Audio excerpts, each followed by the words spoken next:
Bonjour, bienvenue sur la Voix de Morgane, j'espère que vous allez bien. Alors je vais reprendre tout de suite la lecture des 4 filles du Dr March. J'en étais au chapitre 13, le secret de Beth. Je vous remercie beaucoup pour votre écoute. Je vous dis à tout à l'heure après cette lecture et c'est tout. Merci, à tout à l'heure. Chapitre 13. Lorsque Jo était rentrée chez elle ce printemps-là, elle avait été frappée par les changements survenus chez Beth. Personne n'en parlait ou ne semblait s'en apercevoir, parce qu'il s'était produit trop graduellement pour alarmer ceux qui la voyaient tous les jours. Mais pour des yeux rendus plus perçants par l'absence, ils étaient évidents. Et Jo eut le cœur lourd en découvrant le visage de sa sœur. Il n'était pas plus pâle, mais un peu plus émacié qu'à l'automne. Et il avait cet aspect étrange, transparent, comme si sa composante mortelle s'amenuisait lentement et que l'immortel irradiait à travers la peau fragile avec une indescriptible et pathétique beauté. Jo le vit et le sentit, mais ne dit rien sur le moment, et sa première impression perdit rapidement de sa force car Beth paraissait heureuse. Personne ne semblait douter qu'elle allât mieux, et peu après, ayant d'autres soucis, Jo oublia pour un temps sa peur. Mais après le départ de Laurie, lorsque la paix régna à nouveau, cette vague anxiété revint la hanter. Elle avait confessé ses péchés et avait été pardonnée. Mais quand elle montra ses économies et proposa le voyage à la montagne, Beth la remercia chaudement, mais la supplia de ne pas s'éloigner autant de la maison. Un nouveau petit séjour à la mer lui conviendrait davantage et, comme on ne pouvait convaincre grand-mère d'abandonner les bébés, Jo emmena Beth dans cet endroit tranquille où elle pouvait vivre au grand air et laisser la fraîche brise marine insuffler un peu de couleur à ses joues pâles. Ce n'était pas un lieu à la mode, mais même parmi les personnes agréables qui s'y trouvaient, les filles se firent peu d'amies, préférant vivre l'une pour l'autre. Beth était trop timide pour apprécier la compagnie et Jo trop absorbé par elle pour se soucier des autres. Elles étaient donc toutes l'une à l'autre, allaient et venaient, tout à fait inconscientes de l'intérêt qu'elles suscitaient autour d'elles, de la part de ceux qui observaient avec compassion la sœur solide et la sœur faible, toujours ensemble, comme s'ils sentaient d'instinct qu'une longue séparation les attendait dans un avenir proche. Elles aussi le sentaient. Mais elle n'en parlait jamais, car souvent, entre nous et ceux qui nous sont les plus intimes et les plus chers, il existe une réserve qu'il est très difficile de surmonter.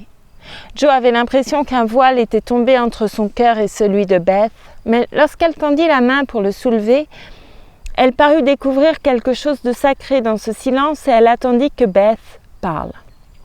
Elle se demandait pourquoi, tout en étant reconnaissante, ses parents ne semblaient pas voir ce qu'elle voyait. Et, durant ces semaines paisibles, alors que l'ombre lui apparaissait de plus en plus clairement, elle n'en dit rien chez elle, croyant que les faits parleraient d'eux-mêmes quand Beth n'irait pas mieux à leur retour. Elle se demandait encore davantage si sa sœur devinait la dure vérité et quelles pensées lui traversaient l'esprit au cours des longues heures qu'elle passait allongée sur les rochers brûlants, la tête sur les genoux de Jo, les vents salubres soufflant sur elle et la mer faisant de la musique à ses pieds. Un jour, Beth le lui dit. Jo croyait qu'elle était endormie. Elle était si immobile et, posant son livre, elle la regarda d'un air si mélancolique, s'efforçant de voir des signes d'espoir dans les légères couleurs sur les joues de Beth. Mais elle n'en découvrit pas assez pour être satisfaite, car les joues étaient très maigres et les mains semblaient trop faibles, ne serait-ce que pour tenir les petits coquillages roses qu'elles avaient ramassés. Il lui apparut plus cruellement que jamais que Beth s'éloignait lentement d'elle et ses bras serrèrent instinctivement plus fort le cher trésor qu'elle possédait.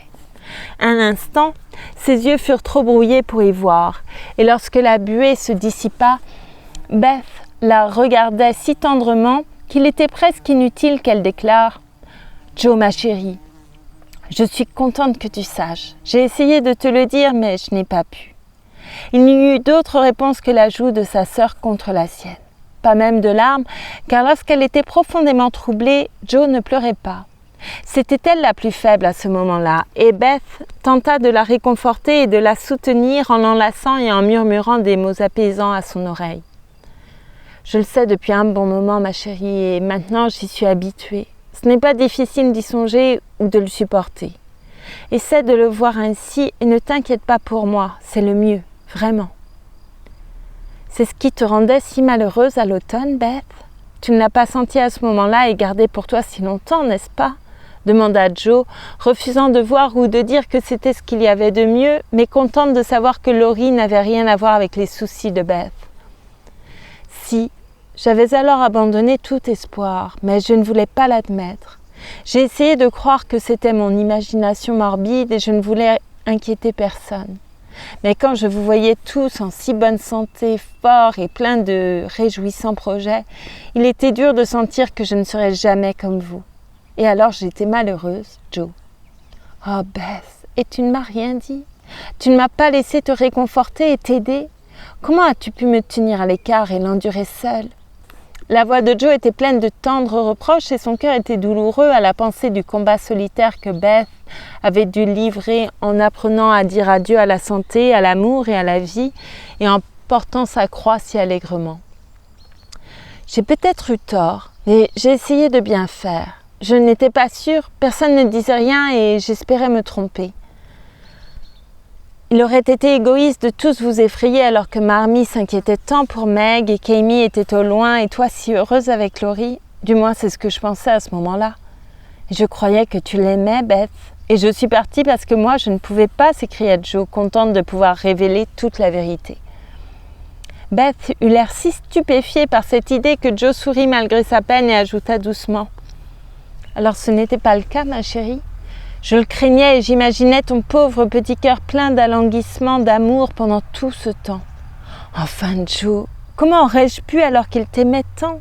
demanda Beth aussi innocemment qu'un enfant. « Je l'aime profondément, il est si bon avec moi, comment faire autrement ? Mais jamais il ne pourrait être autre chose pour moi qu'un frère. J'espère qu'il le sera vraiment un jour. » « Pas grâce à moi, dit Joe d'un ton décidé. Il lui restait Amy et il s'accorderait à merveille. Mais je n'ai pas le cœur à ça pour le moment. À part toi, Beth, je me fiche de ce qui arrive aux autres. Il faut que tu ailles mieux. Je le veux, à un point. J'essaie, mais chaque jour je perds une parcelle de moi-même et je suis de plus en plus sûre que je ne la retrouverai jamais. C'est comme la marée, Joe. Quand elle descend, c'est lent, mais rien ne peut l'arrêter. On va l'arrêter.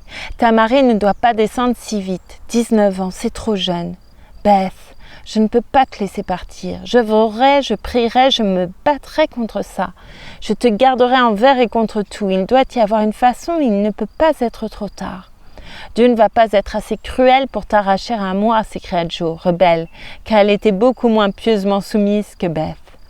Les gens simples, sincères, s'étendent rarement sur leur piété. Elle se manifeste dans les actes plutôt que dans les paroles et a davantage d'influence que des homélies ou des protestations. Beth était incapable de justifier ou d'expliquer la foi qui lui donnait le courage et la patience de renoncer à la vie et d'attendre avec joie la mort. Comme un enfant confiant, elle ne posait pas de questions, mais laissait faire Dieu et la nature, nos pères et mères à tous, étaient certaines qu'eux et eux seuls étaient capables d'enseigner et de fortifier le cœur et l'âme pour cette vie et celle à venir. Elle ne réprimanda pas Joe avec des discours angéliques, elle ne fit que l'aimer davantage pour son affection passionnée et se cramponna encore plus à ce cher amour terrestre dont notre Père ne nous a jamais demandé de nous passer, mais à travers lequel il nous rapproche de lui. Elle ne pouvait pas dire « Je suis contente de partir » parce que la vie lui était très douce. Elle ne pouvait que sangloter. J'essaierai d'être prête en s'accrochant fermement à Joe lorsque la première vague cinglante de ce grand chagrin se brisa sur elle. Plus tard, Beth dit, sa sérénité retrouvée, « Tu leur diras quand nous rentrerons à la maison ?» Je pense qu'ils s'en apercevront sans que les mots soient nécessaires, soupira Joe, car il lui semblait maintenant que Beth changeait de jour en jour. Peut-être pas. J'ai entendu dire que ceux qui vous aiment le plus sont souvent les plus aveugles à de telles choses. S'ils ne le voient pas, tu leur diras pour moi. Je ne veux pas de secrets et c'est plus gentil de les préparer. Meg a John et les bébés pour la réconforter, mais tu dois rester aux côtés de papa et maman. Tu le feras, Joe? Si je peux, mais Beth, je ne renonce pas encore. Je vais continuer à croire qu'il s'agit d'imagination morbide et ne pas te laisser penser que c'est réel, dit Joe en s'efforçant d'adopter un ton enjoué. Beth réfléchit un instant et dit avec son calme habituel: je ne sais pas comment l'exprimer et je n'essaierai avec personne d'autre que toi parce que j'ai du mal à parler, hormis à ma vieille Jo. Tout ce que je veux dire,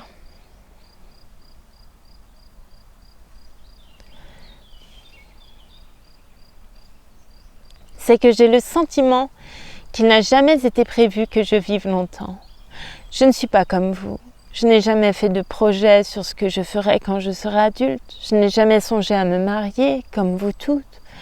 Il me semblait impossible de m'imaginer autrement que comme la stupide petite Beth, trottinant dans toute la maison, inutile partout sauf là. Je n'ai jamais voulu partir et ce qui est difficile maintenant est de vous abandonner tous. Je n'ai pas peur, mais j'ai l'impression que vous me manquerez, même au paradis. Joe était incapable de parler et, durant plusieurs minutes, il n'y eut d'autre bruit que le soupir du vent et le clapotis de la marée. Une mouette aux ailes blanches volait, l'éclat du soleil sur son poitrail argenté. Beth l'observa jusqu'à ce qu'elle disparaisse, les yeux emplis de tristesse. Un petit bécasseau au plumage gris vint sautiller sur la plage, pépiant doucement pour lui-même, comme s'il appréciait le soleil et la mer. Il s'approcha tout près de Beth, l'observa d'un air amical et s'installa sur une pierre chaude pour lisser ses plumes humides, parfaitement à l'aise. Beth sourit et se sentit réconfortée, car la minuscule chose semblait offrir sa petite amitié et lui rappeler qu'elle pouvait encore profiter de ce monde agréable.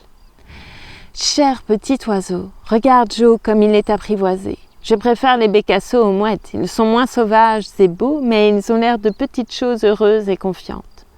Je les appelais mes oiseaux l'été dernier. Et maman disait qu'ils lui faisaient penser à moi, des créatures affairées et grises, toujours près de la rive et toujours en train de gazouiller leurs petites chansons. Tu es la mouette, Joe, forte et sauvage, aimant l'orage et le vent, t'envolant loin vers la mer et heureuse dans la solitude. Meg est la colombe et Amy est comme l'alouette sur laquelle elle écrit, essayant de s'élever au-dessus des nuages, mais retombant toujours dans son nid. Chère petite fille, elle est si ambitieuse, mais elle a le cœur bon et tendre, et peu importe à quelle hauteur elle s'élèvera, elle n'oubliera jamais son foyer. J'espère que je la reverrai, mais elle paraît si loin. Elle revient au printemps et j'ai bien l'intention que tu sois prête pour la voir et profiter d'elle.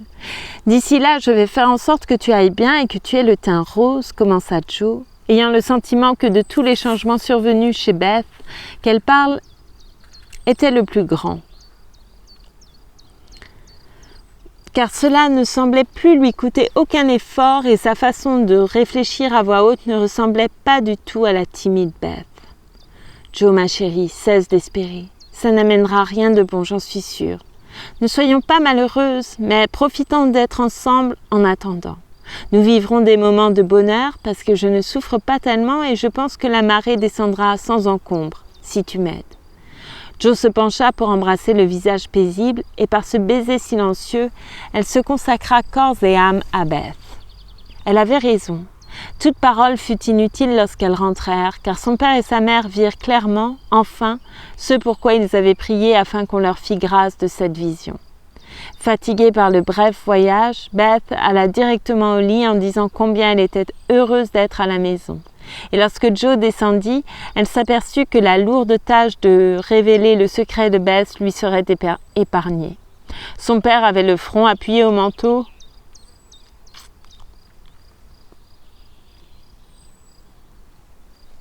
de la cheminée et ne se retourna pas quand elle entra, mais sa mère tendit les bras comme pour implorer de l'aide et Joe alla la réconforter sans un mot. Chapitre 14. Nouvelles impressions.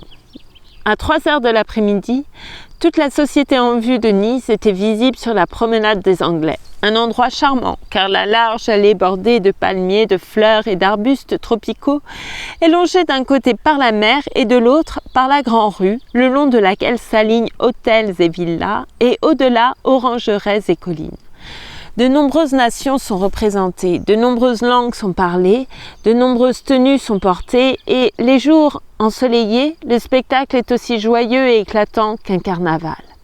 Anglais hautains, français animés, allemands sérieux, beaux espagnols, russes hideux, débonnaires juifs, américains désinvoltes, tous passent en voiture, sont assis ou flânent, discutant des nouvelles et critiquant la dernière célébrité arrivée, Ristori ou Dickens, Victor Emmanuel ou la reine des îles Sandwich.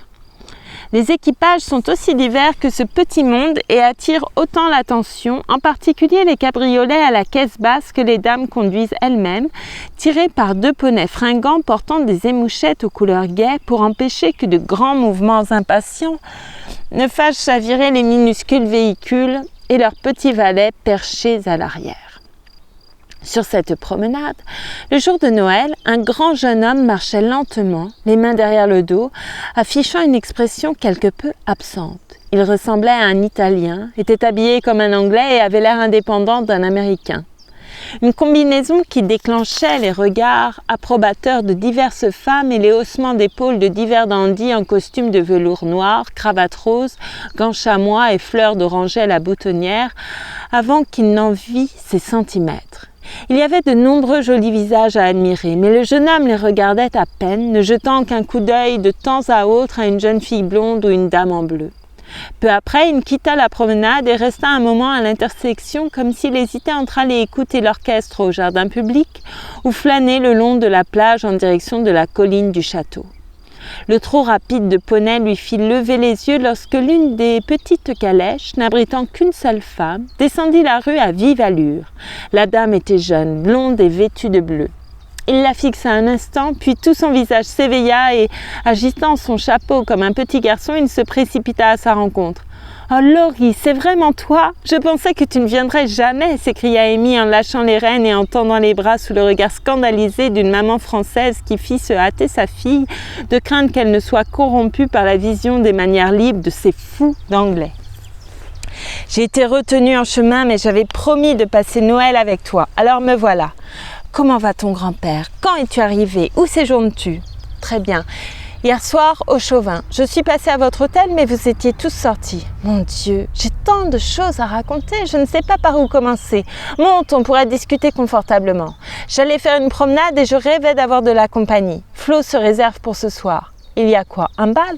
Une soirée de Noël à notre hôtel. Il y a de nombreux Américains et ils la donnent en l'honneur de ce jour. Tu te joindras à nous, bien sûr. Tati sera charmée.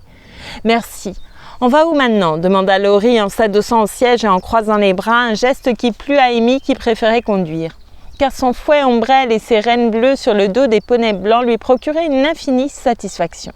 « Je passe d'abord à la banque pour des lettres, puis à la colline du château. La vue est charmante et j'aime bien nourrir les paons. Tu y es déjà allé?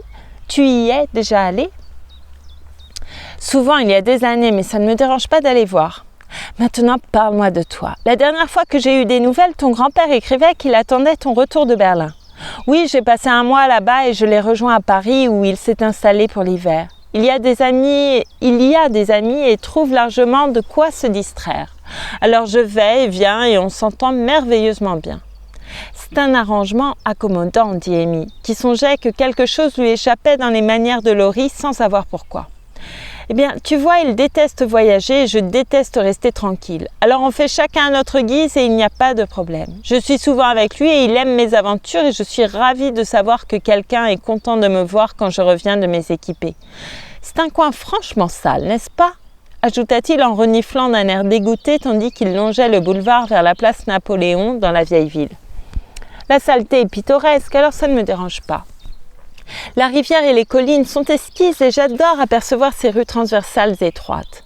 Bon, il va falloir attendre que cette procession passe. Elle va à l'église Saint-Jean. Tandis que Laurie observait avec apathie la procession de prêtres sous leurs chapes, les religieuses au voile blanc portant des cierges allumés et une confrérie en bleu qui psalmodiait en marchant, Amy l'étudia et sentit une timidité nouvelle s'emparer d'elle.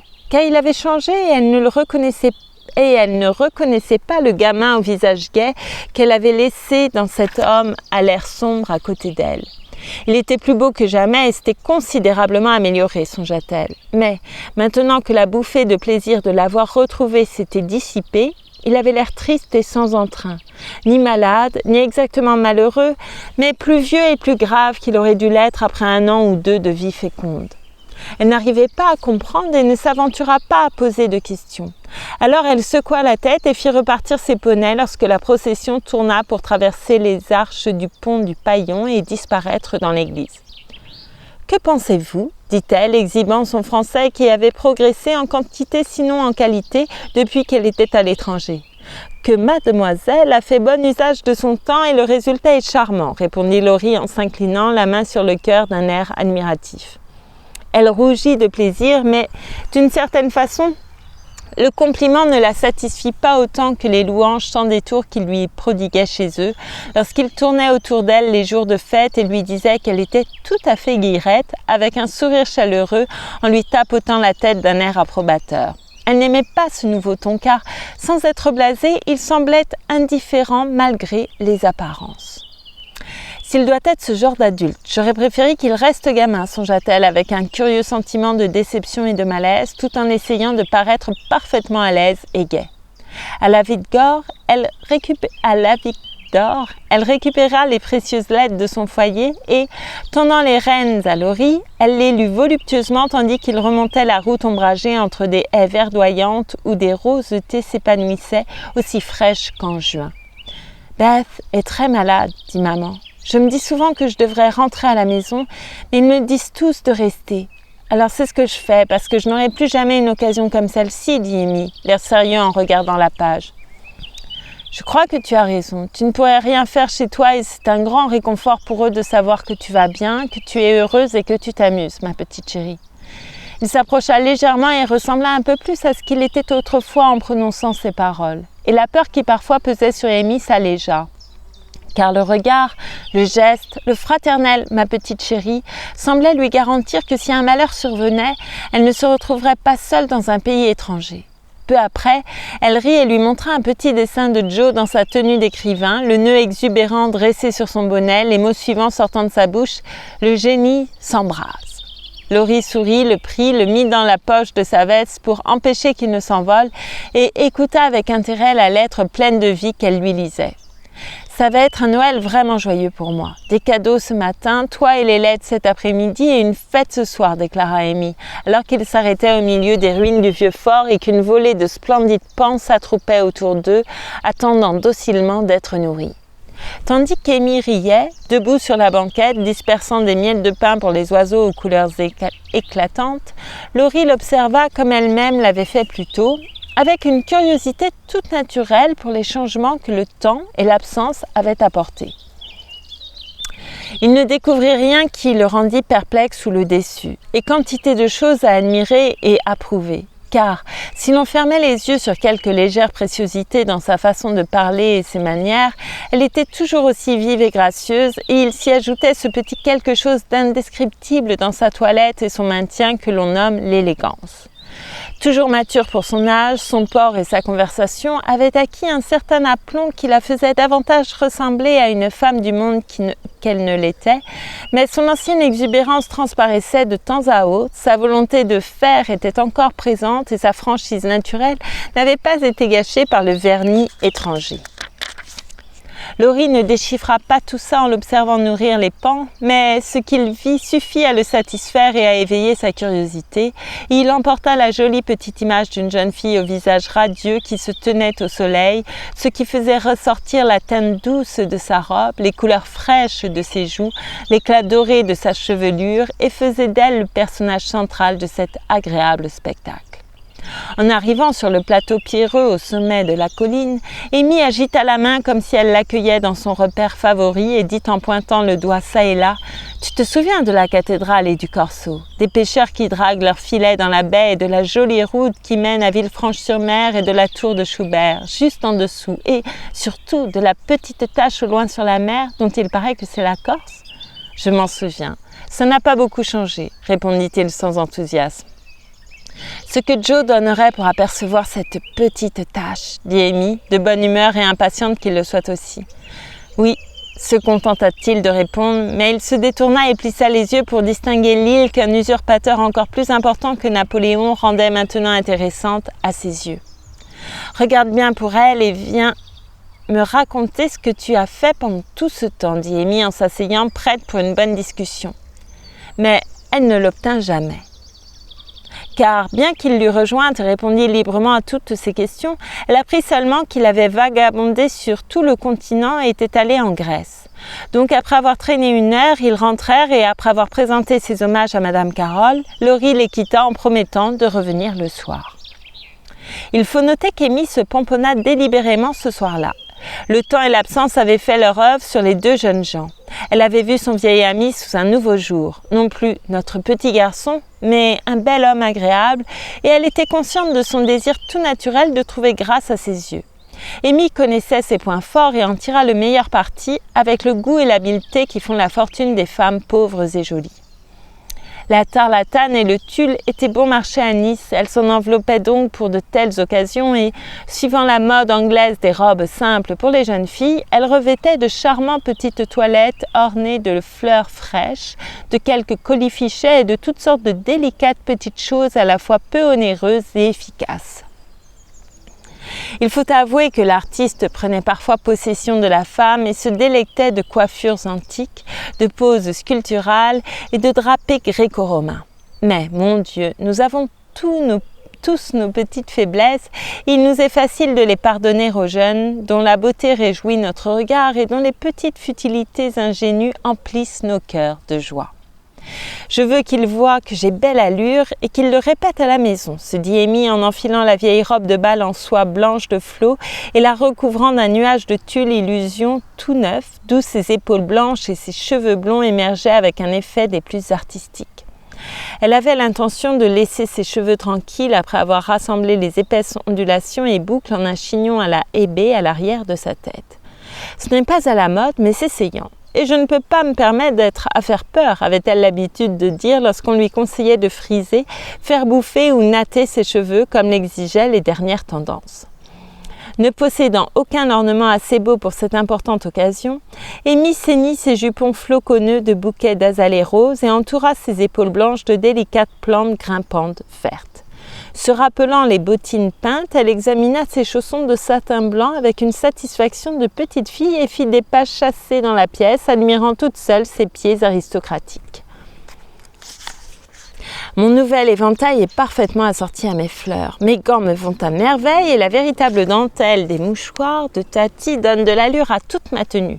Si seulement j'avais un nez et une bouche grecque, je serais pleinement heureuse, se dit-elle en s'observant d'un œil critique, une bougie dans chaque main. En dépit de cette affliction, elle paraissait inhabituellement gaie et gracieuse en se glissant dehors. Elle courait rarement, ça ne convenait pas à son style, pensait-elle, car étant grande, l'allure majestueuse et junonienne était plus appropriée que la sportive ou la piquante. Elle fit les 100 pas dans le grand salon en attendant Laurie et elle se planta un instant sous le lustre qui faisait bel effet sur sa chevelure. Puis elle eut une meilleure idée et alla à l'autre bout de la pièce, comme si elle avait honte de ce désir féminin d'être vue d'emblée sous un jour favorable.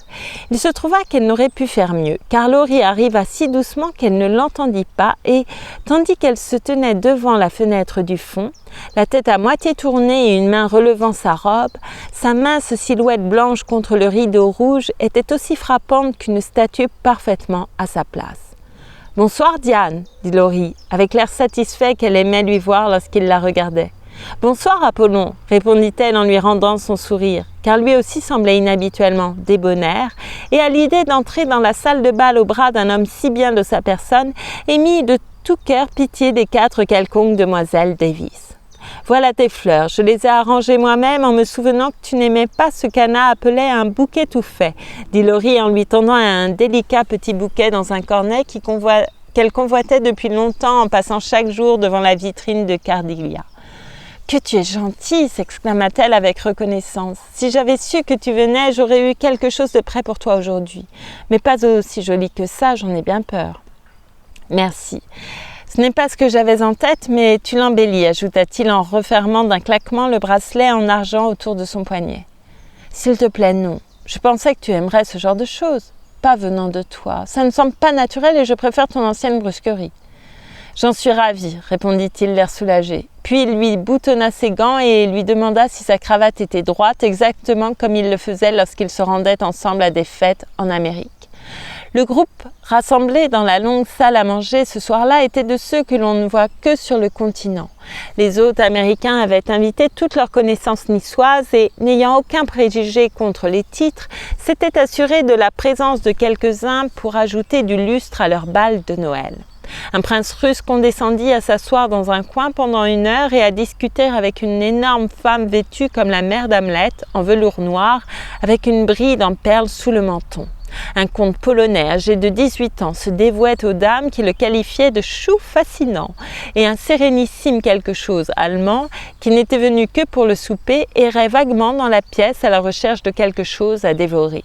Le secrétaire particulier du baron Rothschild, un juif au grand nez et en bottes ajustées, faisait de larges sourires affables à tout le monde comme si le nom de son maître l'auréolait d'un halo d'or. Un corpulent Français qui connaissait l'empereur était venu assouvir sa passion de la danse, et Lady de Jones, une matrone anglaise, embellissait le tableau avec sa petite famille composée de 8 personnes. Naturellement, il y avait de nombreuses Américaines aux pieds légers et à la voix stridente, de même que de belles Anglaises à l'air terne et quelques demoiselles françaises quelconques, mais piquantes. Ainsi que le groupe habituel de jeunes gens en voyage qui s'amusaient gaiement tandis que des mamans de toute nationalité s'alignaient le long des murs et leur souriaient avec bienveillance lorsqu'ils dansaient avec leurs filles. Toutes les jeunes filles peuvent imaginer l'état d'esprit d'Amy lorsqu'elle entra en scène ce soir-là, appuyée au bras de Laurie. Elle avait conscience d'avoir belle allure, elle adorait danser, elle savait qu'une salle de bal était le milieu naturel qui convenait à ses pieds et elle se délectait de ce merveilleux sentiment de pouvoir qui se manifeste lorsque les jeunes filles découvrent pour la première fois le nouveau et charmant royaume sur lequel elles sont nées pour régner grâce à leur vertu, leur beauté, leur jeunesse et leur féminité. Elle avait vraiment pitié des filles Davis, qui étaient gauches, quelconques et privées de cavaliers, à l'exception d'un papa sinistre et de 3 tantes encore plus sinistres, et, en passant devant elle, elle s'inclina de la plus amicale des façons, ce qui était bon de sa part, puisque cela leur permettait de voir sa robe et de brûler de curiosité en se demandant qui pouvait bien être son amie à l'air distingué. Dès les premiers accords de l'orchestre, Amy prit des couleurs. Ses yeux commencèrent à pétiller et ses pieds à tapoter le sol avec impatience, car elle dansait bien et elle voulait que Laurie le sache. Par conséquent, il est plus facile d'imaginer que de décrire le choc qu'elle reçut lorsqu'il demanda d'un ton parfaitement calme « Tu as vraiment envie de danser ? C'est généralement ce qu'on fait à un bal. » Son regard stupéfié et sa réponse vive poussèrent Laurie à réparer son erreur aussi vite que possible. Je voulais dire la première danse. Puis-je avoir l'honneur? Je peux t'en offrir une si je décommande le comte. Il danse divinement bien, mais il m'excusera puisque tu es un vieil ami, dit Amy en espérant que le nom ferait bon effet et montrerait à Laurie qu'il ne fallait pas la traiter à la légère.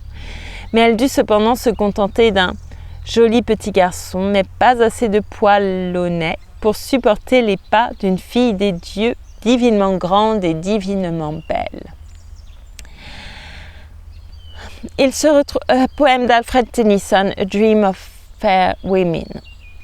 Ils se retrouvèrent dans un groupe composé d'anglais et Amy se sentit obligée de danser de façon convenable le cotillon tout en songeant tout du long qu'elle danserait avec délectation la tarentule.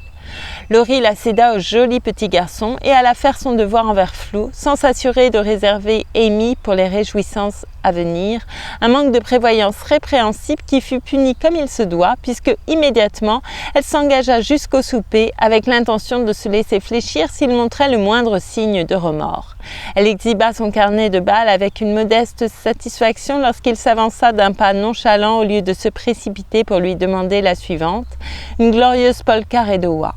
Mais ses regrets polis ne l'abusèrent pas et, en pleine galopade avec le comte, elle vit Laurie s'asseoir à côté de sa tante avec un réel air de soulagement. C'était impardonnable. Et Amy ne fit plus attention à lui durant un long moment, à l'exception d'un ou deux mots lorsqu'elle allait voir son chaperon entre les danses pour un nécessaire rajustement de sa coiffure ou un bref repos. Sa colère avait cependant un effet positif car elle la dissimulait derrière un visage souriant et semblait inhabituellement joyeuse et radieuse.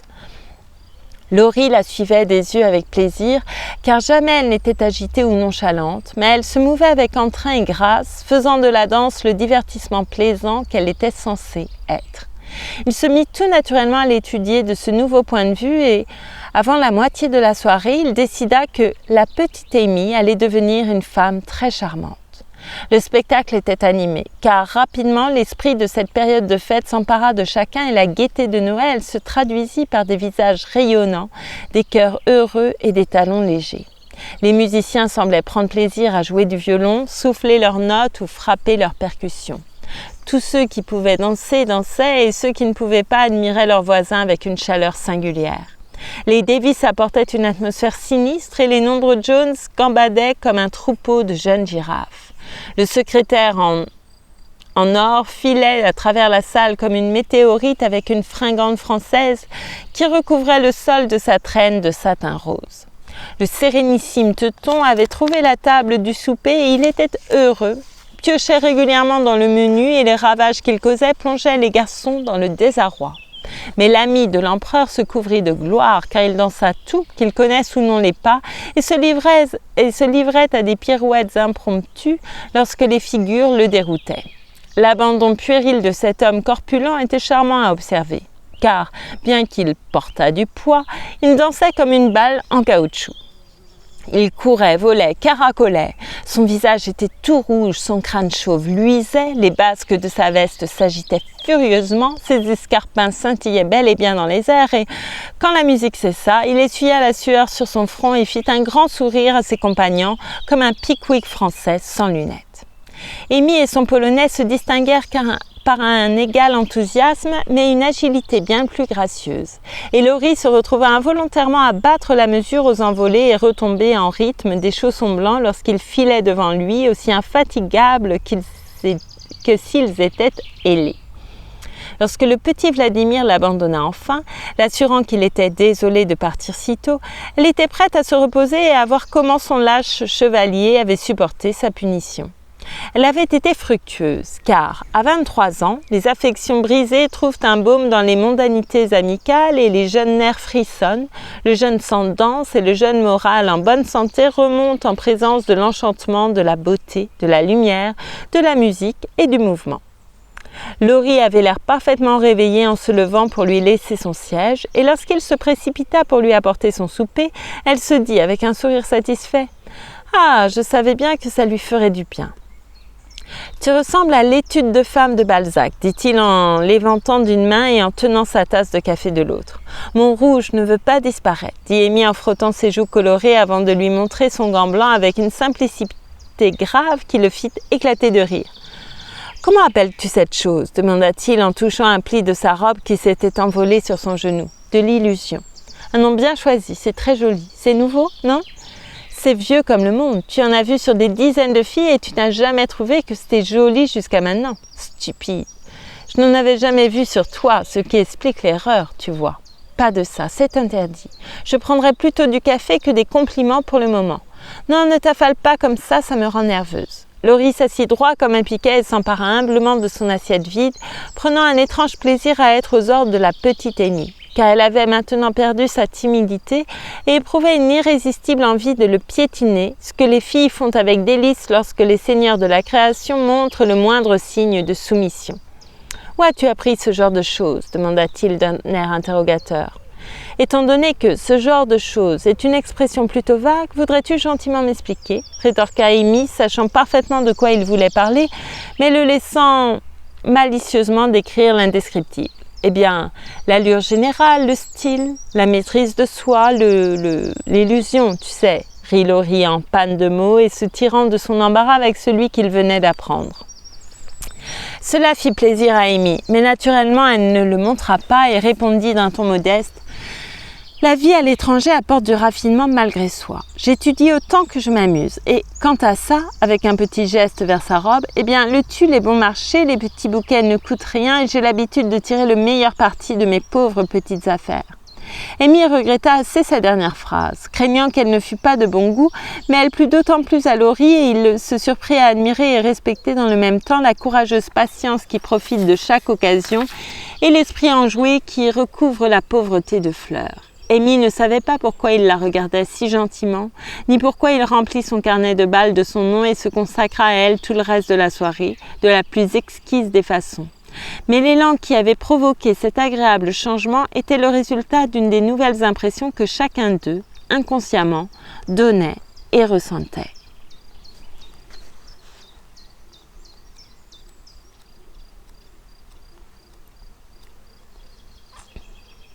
Et non, je vais m'arrêter là pour cette lecture. Je vous remercie beaucoup pour votre écoute. Il y a des petits moustiques et des moucherons. Et je vous remercie beaucoup pour votre écoute. Je vous souhaite une très belle soirée. Et je vous dis à très bientôt pour la suite de cette lecture et d'autres également. Voilà. Merci encore et à très bientôt. Prenez soin de vous surtout.